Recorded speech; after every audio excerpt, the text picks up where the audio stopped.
You're listening to This Cockeyed War podcast, the story of Lieutenant Albert Edwin Haines, G Company, 2nd Battalion, 47th Infantry Regiment, 9th Infantry Division.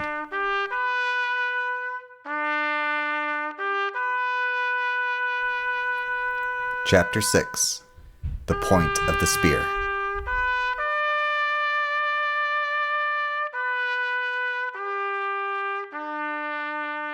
Okay, welcome back to This Cockeyed War podcast. This is a very important chapter, kind of the final chapter at least, of Grandpa being in kind of the action of World War II.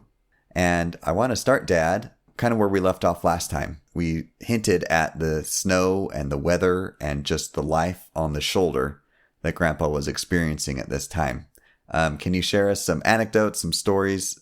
Give us a picture of what this was like for Grandpa. Well, in some ways, it was pretty boring in some respects. I mean, it was cold, it was miserable, but it was pretty boring because there wasn't a whole lot of action, even though they were performing a very important role. They were defending the North Shoulder. But it's life in the defense. You do patrolling, you counter patrol, you pick up paratrooper trying to infiltrate back into the German lines, you just sort of hold fast and watch your position. But there's some fun little experiences that he shared in his letters, and one of them talks about, I guess a cow wandered into as he said, it walked by their position, and the platoon killed it, slaughtered it, and ate it. Had fresh meat. It was like the deer they shot when they were 7 months earlier over in Schwevenhütte when he first got to Europe. He talks about the platoon command post being a sort of a gathering place to a certain degree as soldiers passed up and down the line, switching out their guard positions or that kind of stuff, and how they would gather in there, and sometimes it got so crowded he would leave because there wasn't any room for him, and he was a lieutenant, and it was his command post. But I guess sometimes you get involved in discussions, and some of them are religious discussions, but one of them that he mentioned was the guessing game that his platoon in the platoon CP played, trying to guess his age. And he was 21, 22, and they guessed him being from 24 to 31, I guess, because he was seemed to be a little more mature than the 18, 19, and 20-year-old kids that were there. He also talks about a luxury, quote unquote, where they made snow cream, which is sort of like your shaved ice things. And he talked about snow cream. The recipe is a snow cream equals snow plus some canned sweetened milk, plus some sugar, plus some pre-mixed chocolate. And I guess you mix that together in your canteen cup and you eat it with a spoon, one of those big shovel spoons they gave you in the Army, and I guess it was pretty good. He talks about light and how they didn't have any candles, so what they did is they take a bottle of gasoline and rigged it with a wick. And it just made black smoke. In fact, I think Uncle Doug talked about this in This Cockeyed War in his introduction about it was just dirty, filthy smoke. But it was light, and that allowed them Grandpa to write letters and that kind of stuff. One of the more interesting accounts he talks about is when he went out to, how did he put it? He said, there was an instant, this is from his interview in 1985 with that BYU interviewer. He said, there was an instance that was somewhat funny. I was up early in the morning doing my morning oblations, which means that I was out squatted over a slit trench, just turning gray. In other words, the sun was just starting to come up, and it was probably overcast because it had been snowing or whatever. I was too far away from the shelter. I ought not to have been where I was. I realized it when I got surprised, because coming up the trail were troops. Like I said, it was a foolish situation. I didn't know whose troops they were, and so what should I do? Pick up my pants and run? Here I was squatted with my things down to my knees, my helmet over there, and my gun on the other side, on one side of me. I just sat there very quietly and pretended like I was a bush. Fortunately, it was American troops. It was my old company that I hadn't seen for 2 or 3 weeks, coming back from a strong patrol, a platoon-sized patrol. The lieutenant waved and laughed, joked and ridiculed me as he went by. Quote, "Boy, you have no business doing that," close quote. I said, "I know, I didn't. The wrong time and the wrong place." So that's sort of one of those more humorous and interesting situations. That sounds like the second time Grandpa was caught with his pants down, literally, because earlier he was getting shot at when he was using the bathroom. Yeah, right. Anyway, some of the other aspects he shares too how gospel living on the North Shoulder was. He says that the only day in the week that he identified in his journal was Sunday. So he would put the date, and in parentheses he'd write Sunday. If it was Tuesday, he would just put the date. If it was Friday, he just put the date. Only Sunday did he actually designate it, which tells me that he was trying to keep the Sabbath day holy, at least by recognizing it as the Sabbath. He was always concerned about his garments. He wrote to Mom and said, "Please send me 2 garments every month because I don't have time to launder them. So basically I wear them for 2 months and then I throw them away." He would attend chaplain services whenever he could.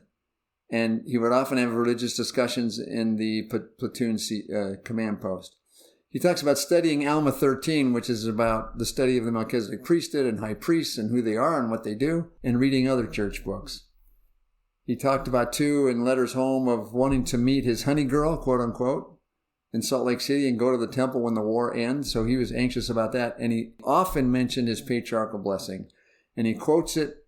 It says, "Return fit to call myself your husband and your Uncle Al's father," is what he would often remember of why he was doing the things that he was doing. And often his discussions about the word of wisdom and alcohol and the liquor rations and that kind of stuff. That's kind of the things he would think about. So, any other questions about what he was living like on the North Shoulder?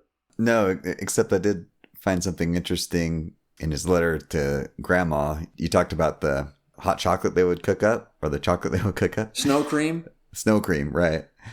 He wrote letters to Grandma debating whether this was okay or not. Apparently that was a debate back in his day, whether hot chocolate was living the word of wisdom or not. Or at least that's how I was looking at it. What's interesting about that is this week in Gospel Doctrine, we're looking at the 89th section of the Doctrine and Covenants, which talks about the word of wisdom and hot drinks and tobacco and all that kind of stuff. And it wasn't really until in preparing that lesson for what I have to teach, I've done a little research. And what's interesting is Heber J. Grant in 1921 or 22 is where they said hot drinks is coffee, tea, and those kinds of things. Okay. So hot chocolate wasn't necessarily on that list.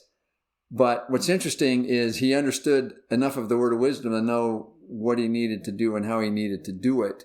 And sometimes we talk about things that we sort of go, well, the scripture says this, but what does that really mean? And one of the examples that comes to mind is paying tithing. You know, you pay tithing, you pay 10% tithing, and the church says 10% tithing is your income. And so then the question becomes, well, is my net income or my gross income? And sometimes leaving that little question out there allows us to talk about things and remind us of obey the principle. Anyway, so yeah, I mean, I can see where that could be the case, especially he was born in 1922. So before 1922, the word of wisdom was just sort of this is a good thing to do. But in 1922, it became, you need to do these things if you're going to be fully abiding by the word of wisdom. So yeah, I can see where that conversation would take place. So it's just another thing that makes him a bit of a novelty to his men, I'm sure. All right, let's talk about the weather real quick. January of 1945, and looking at Grandpa's notes and looking at the notes that are in the battalion after action reports and those kinds of things, it snowed 11 days, a total of 11 days in 1945 in January there at that location. And you get reports in the log of the unit. They say 18 inches with 4-foot drifts. Another comment, cold, deep snow, frozen. Another day, another comment, more snow with high winds. Another comment, extremely cold with snowstorms, deep snow and extremely inclement weather, cold ground mist, wind and snow, 6 more inches of snow. the bottom line is the snow is knee deep, if not more, and drifts are up to the waist. And sunrise comes at 08:15. So you talk about Grandpa being over that slit trench and the sky is just turning gray. It's probably about maybe 7:30 in the morning when that's happening. Sunset is at 17:15 or 5:15 in the afternoon. So it's getting dark at about 4:30. So it's pretty miserable. And I think I talked a little bit about, the light and the dark and what goes on in these kinds of situations. So that's sort of the framework that we're at right now. Well, but going back to your point with the weather being so bad, you can see this in the logs. Because of the snow, there's not a lot of movement anywhere. Yeah. So it's a lot of sitting and waiting. Yeah. And being cold and miserable. Yeah. There is a story of that there was a fire at one point that he had to get up and put out. Yeah. Because everyone was so huddled up, lighting and letting the fire catch blankets on fire. Yeah, it's cold. It's miserable. One of the reasons why Grandpa didn't necessarily care to go camping. So anyway, we have all this bad weather and there's not a lot of action. But in the meantime, what's going on down in the Bulge area, which is what Grandpa's up there holding the shoulder and that kind of stuff. The Allies are starting to push the Germans back out of that bulge. And long about the end, mid-January, they finally got it back to where it was before. And I think I mentioned last week that General Omar Bradley, who was the Army Group commander there, when the bulge was pushed back down, he got back in command of those corps that were up there, Grandpa's Corps, which had gone to General Montgomery, who was the British general. And so now Bradley's telling Eisenhower, hey, we need to press the advantage and move on. And now that we got the Germans on the ropes, we need to keep pushing forward. And so they came up with this offensive that they're going to try to involve themselves in. Grandpa's immediate area is where things begin to shuffle and move because they're fresher troops. They haven't been involved in the direct battle of the Bulge and that kind of stuff. And they're organized up there finally, which is good. So anyway, the timeline here is 6 January, his battalion is moved to the regimental reserve position. 3 days later, on the 9th of January, Grandpa decides to reorganize his platoon to break up the Revolutionary Group, close quote. I think the Revolutionary Group was one of those squads that says, we're tired of doing this. And he had to go and probably got involved with, rebuilding the fortification and that kind of stuff. And so he reshuffled the men in the platoon to try to ameliorate that problem. On the 14th of January, he mentions in his journal, he was sweating out the usual Sunday scare of moving because Sunday was the day that they would move people around because for some reason that seemed to be the time they would move people. And then toward the end of the month, on the 27th, all the battalions of the regiment are taken off the front line, which is one of those sort of signals that says, things are getting ready to happen here. On the 27th of January, the same day that they're taken off the line, Grandpa leads a night patrol to recon a line of attack. Quotes, he says, we detected the enemy outpost line and 2 machine gun emplacements. They fired on us on that patrol, but there was no casualties. Okay? So that's sort of the prelude to what happens or getting things in place for what's going to happen that leads up to Grandpa's wounding. At the higher level, like I said, Omar Bradley's convinced Eisenhower we need to have this offensive. And for lack of a better term, I'm going to call it the Eifel effort because the Eifel Mountains are right there. The Eifel area of Germany is right there where Grandpa is. It's a beautiful part of the country. And so what happens is, it's a multi-corps attack. So it's a push. And what they decide to do is to try to get the line straightened out more. Some of the corps are going to attack sooner than others. Okay?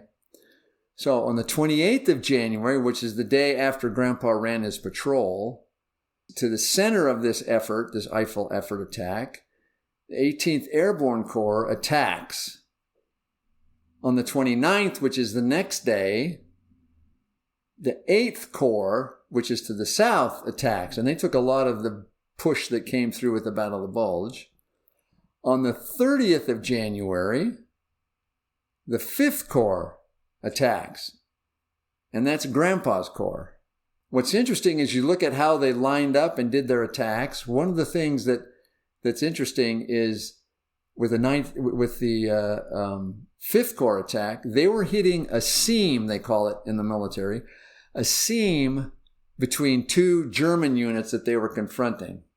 And what's nice thing about hitting a seam between units, and you may not even know you're doing it, is sometimes the coordination between those two units is not very good. And so you can really exploit a potential weakness if you know it's there. If you discover it in the attack, that's even better, because then you can push yourself through a little bit better and really amplify the hole that you could potentially create because of that coordination problem between those two enemy units. So anyway, so the 9th Infantry is lined up to hit the seam between the enemy units. So the 47th Infantry Regiment is spearheading that corps attack. The 2nd Battalion, Grandpa's battalion, is at the head of that spear, so to speak.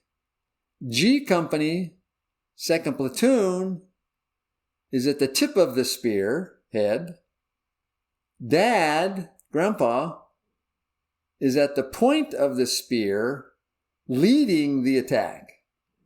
So if you can picture this big picture, to the poor little guy out there in the very front, that was Grandpa. He's at the tip of the spearhead of the spear of the attack that's going down, this offensive Eiffel effort attack, okay? And I doubt Grandpa realizes this in the moment. No. Maybe this is after the fact that we do this research and we find out, oh my gosh, Grandpa was right there. He was the first American to encounter this resistance. Yeah, in some respects, that's what happens. And when we talk about Grandpa being at point, one of the things they teach you in officer candidate school, the infantry training school, is lieutenants, platoon leaders, you don't need to be at point. You need to put your point people at a point. You have platoon guides that are in the platoon headquarters that are supposed to be out front doing that kind of stuff. Anyway, Grandpa talks about that a little bit later on, and we can review that when we get there. So that's the situation. That's where we're at. That's what's going on. Let me read some things from this reminiscing he had with the BYU interviewer, okay? He says, "The Bulge was contained, and we then came on off of this flank situation and regrouped as a company." We just talked about that. "I was sent out on patrol, and the battalion knew what the attack plan was for a couple of days. Hence, I was part of the reconnaissance, so I made a night patrol and identified 2 machine guns, one of which fired at us. We could see and identify where the other one was. Machine guns usually come in pairs. Rarely do they come in threes, but they come in pairs. They cross fire, and basically interconnecting fire, and protect each other, and they're usually protected in turn by foot troops and by individual soldiers." The other thing we need to talk about here very quickly, and I found this in doing some research, is that the German M42 machine guns were very good guns. Here's a quote from this book. "Among the most revered and dependable machine guns were the German machine gun 42s. One soldier described its use against a Red Army charge, which is on the Eastern Front against the Soviets, the Russians. And he says, swinging backwards and forwards along the brown-coated files, smashing the cohesion of the attack. The killing was prodigious," close quote. So these are pretty effective guns, okay? So Grandpa finds 2 of them on his recon. He knows he's probably going to be the guy leading the attack, because that's why he was put on the recon. All right? He goes on to say, I'm going back to Grandpa's words now to this interviewer, "We accomplished what we were sent to do on that particular night patrol. It was no surprise." Wait a minute, I forgot to say this about the machine guns. Machine gun fire of all forms accounts for 10% of all combat deaths. So that 10% of being killed by a machine gun are the odds that's what would happen. So All right, so going back to Grandpa. We accomplished what we went to do on that particular night patrol. It was no surprise to me, although I didn't relish it, to get the assignment the next day to be the attack platoon for that particular area. We made a very, very early start. It was like 4 a.m, I guess. We wanted to get as far as we could. As I recall, it was either a waning moon or certainly lots of starlight with the high and heavy snow. All right? So it's dark, but you've got some ambient light, so to speak. We had wrapped ourselves in sheets. They call them snowsuits, but they were nothing more than sheets. I headed forth with my platoon. We knew where the machine guns were. I deployed my platoon firepower as best I could with bazooka at certain positions and rifle grenade launchers at other positions. I focused pretty well on the 2 machine guns and the shots that we had. We came down a little closer and we saw that we had been detected because there was fresh snow where there had been an outpost, and we could see a trail and track in the snow where somebody had pulled back. So we knew there was no longer a surprise to anybody. There was a burst of machine gun fire from a different direction, and that one came in 3s instead of 2s. The burst killed 1 person, seriously wounded 3 of us, and superficially wounded 4 or 5 others. Then the 3 machine guns just kept firing at us. It is what you call being pinned down. I've already told you what my first thought was on being hit. Quote, it wasn't supposed to happen, close quote. But it had happened, and there I was. There was little that I could do in the position I was in. But we did extricate what few we could and got down behind the hedge row with the rest of the troops. I urged and wanted the reserve squad to get up and flank with the bazooka and try to neutralize 1 or more of the enemy positions, realizing he just reorganized some of his platoon to do this kind of stuff. Okay? Continuing the quote. The squad leader was a little more respectful of the fire than he was of me, so not very much happened. It was 4 or 5 hours later before they were able to flank the position and neutralize the machine guns and take us out. As I say, that was the end of the war for me. And there you go. He was out. He was down. One of the things that was really interesting to me was when Sherry and I were there in Germany and we actually walked the ground where this happened. And again, this was in May. It was a beautiful day, beautiful spring, late morning, early afternoon. We found where we thought they probably did their jumping off place based on the record that was in the battalion reports. And we sort of walked through the fields. Now, we couldn't walk the direct route because there were farm fields. And so we walked sort of down the field, down the tracks between the different crops and the different fields. And the terrain was such that the initial part of the advance, they went uphill a little bit. They got to a little bit of a crest, and that was a checkpoint in the plan, which is where they say, okay, I'm at checkpoint wherever it is, 47.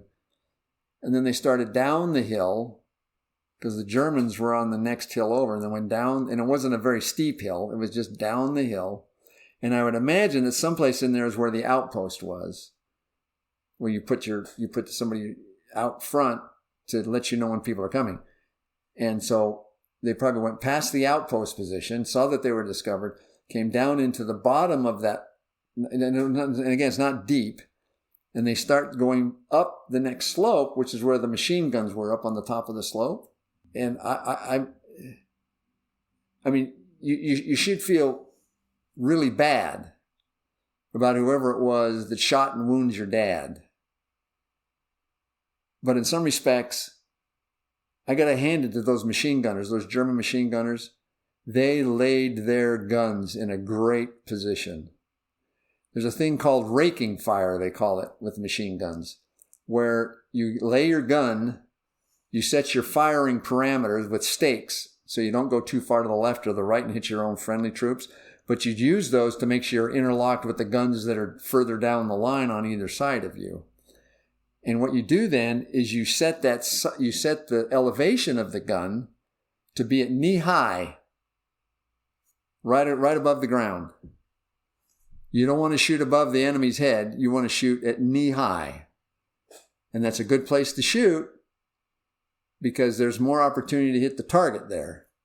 You can hit knees, but usually when a machine gun opens fire, troops will drop. And so as they drop, they better keep their head down because knee is probably as high as you need to raise your head to see what's going on. And that terrain was beautiful for setting up raking fire from a machine gun. And it's one of those things where I don't think the machine gunners need to see very much, even if they could. All they needed to do was know the killing area was there. There's very few depressions in that earth, and it was a beautiful space to set up those guns and take out that and slow down that attack. So that's my contribution or attribute to the German gunners that laid those guns and did the job that they were supposed to do. Grandpa did the job he was supposed to do. They did the job they were supposed to do. It's sad that they had to shoot each other to try to do their jobs, but that's what it was back in those days. So it's interesting how you talk about how they set up the position at knee high, and Grandpa got wounded through both thighs, just behind the knees, basically, or just behind the legs. This is purely speculation, but with Grandpa being at point, you wonder if because he was hit first, he didn't have time to react and duck down like one of his soldiers who did get killed, or the others who got wounded more seriously, perhaps. Yeah, he goes on here, a little reflection here in his interview when he talks about this. He says, well, the interviewer asked, he said, what was the most significant thing that happened during the war? What sticks out most in your mind? And this is what he says. That's tough. I suppose it has to be the wounding, the last wound, the one where he was shot through the knees or the thighs. It was a humbling experience, a dangering experience, because there you are, and if they had come out for us, they would have been the end of it. I was closer to death then than at any other time that I knew of in the war. But again, I wasn't so concerned about that as I was in what we had to do. The retrospective thinking about that wounding, as we say, I was zigging when I should have been zagging. What did I do wrong? I mentioned the snowsuits or sheets. I wondered many times whether one of those snowsuits parted, my snowsuit or one of the other people with me, and we were seen too clearly or vividly, or whether it was just simply that they knew we were there. I mentioned this outpost individual, so they fired a burst across. It was significant in the sense of here was something heavy. This is something that was real and difficult and was changing things. Would I ever be the same? Would I ever walk again? Would I ever get out of where I was? Because we were there for a long time. What about the other fellow that was killed? What about the two who were seriously injured? So there you have it. This is a quote I got, I think, from his journal or from something that he wrote later. He said, logically, I led my platoon in the attack in our sector. We passed the outpost line, noting that the outpost had withdrawn probably at our approach, and we were hit by crossfire from 3 machine guns, the 2 we were aware of and somewhat prepared for. I believe it was the 3rd gun that got me in both thighs, do what platoon leaders were told in OCS not to do, acting as point. I went down along with 2 other seriously wounded men, and we stayed there for several hours until another platoon or company flanked the emplacements and the medics could come with stretchers. And that's exactly what happened. You read the logs, and they talk about 4:30 or 5 in the morning, one officer hit is recorded in the log, and then they talk about they're pinned down and they have to maneuver one of the other companies up there on the other side to move the guns. The platoon, without leadership, considered themselves pinned down and did not maneuver, despite my orders for the specially formed weapons squad to begin fire and movement, grenade launchers, a bazooka, and a BAR. I ended up, after several operations, evacuations in England with rehab, returning to my unit after VE Day, Victory in Europe Day, for occupation duty. So that's sort of what what goes on there. So he's laying there in the snow and he gets evacuated. It's pretty tough place to be. Yeah, I'll share this entry that he gave back on the 6th of December, which kind of forecasted the future for him, where he talks about the different categories of wounds and how the men refer to them. He said, "A wound has several different categories. Like a scratch is a, quote, teaser," and in parentheses, "and does make the boys cuss. A good puncture is a, quote, ride back to the hospital and return. One that takes a man up for a time back to England is a, quote, $1 million wound. A, quote, Statue of Liberty job is the one that calls for a trip to the States." And so here on the 30th of January, Grandpa gets his $1 million day, as Uncle Al put it so well. 30th of January, 1945 at 4:45 in the morning. And like you said, in the after action reports and the logs, it's one line. It says, "White, or G Company, drew small arms fire. One officer hit." And like Grandpa said, that's the end of the war for him, essentially. So, Dad, as we kind of wrap up this exploration, this discovery, any final thoughts that you want to give to us who have learned this about Grandpa, and what we should be taking away and what we should be teaching our kids about our ancestry? As a prelude to that, let me talk about another little blip he gave here about his wounding and his evac and everything else. He said, "I did have another church experience," he says. "I got back to the evac hospital somewhere just over the line in Belgium. I had my wounds operated on, cleaned out, and wrapped up, and knew that I would soon be moving on to the rear. I also knew that in that same town was Army Division Reserves. That is where all of the baggage and everything that we didn't need at the front was. My duffel bag, my B bag as it was called, would be there. I made a real nuisance out of myself. The floor nurse, the chief nurse, the chaplain, and everybody else couldn't imagine what was so important about getting that B bag, my duffel bag. I tried really hard, really, really hard to get it. I made a real nuisance of myself.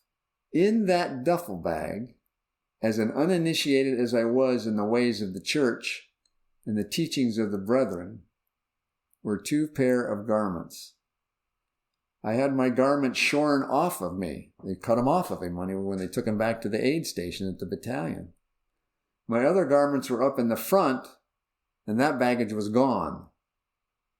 I got a fixation. I had to have those garments. I didn't get them until several months later, so I shipped out without garments. I didn't know what I would have done with them. If I would have put them on, the doctors would have said, 'Get those off,' because they wanted to take care of the wound. That was sort of a church experience. So what was significant? I don't know. I kind of rattled on to response to that question, but that wounding and its immediate effect and its aftermath, that wounding then made it apparent after I got back to the States that I should not and could not continue as an infantry officer. There was severe damage to the muscles in both legs. A year or so later, I transferred out of the infantry and into the Adjutant General Corps, so the wounding was significant in that sense too. It sent me into what became my interest, evocation, pleasure, working with people, working for people as a personnel officer, an administrator and business manager as a computer director. So, in some ways, that incident of being wounded changed the trajectory of his life. I think his whole 6 to 7 month experience in World War II changed the trajectory of his life. Marrying mom was a significant moment. And I guess the lesson I draw from a lot of this about my dad is you gotta trust in the Lord. You gotta read and heed your patriarchal blessing. Live the principles of the gospel. Do what you feel is right. And the Lord will take care of the rest. And I'm going to say this too. If you do all those things and it's time for you to go, you would have still lived a great life and done great and wonderful things. Sometimes I look at my life and I go, like I look in the mirror sometimes and I go, you look more and more like your dad every day. I mean, Grandpa was thinning on the top of his head, but he had deep parking lots up here in the front, just like I do. He was in the Army for 28 years, part of that in combat in World War II. He married my mom. They had 12 children. She passed away from cancer. He married Grandma Omi Evelyn. And I look at my life and I see similar patterns.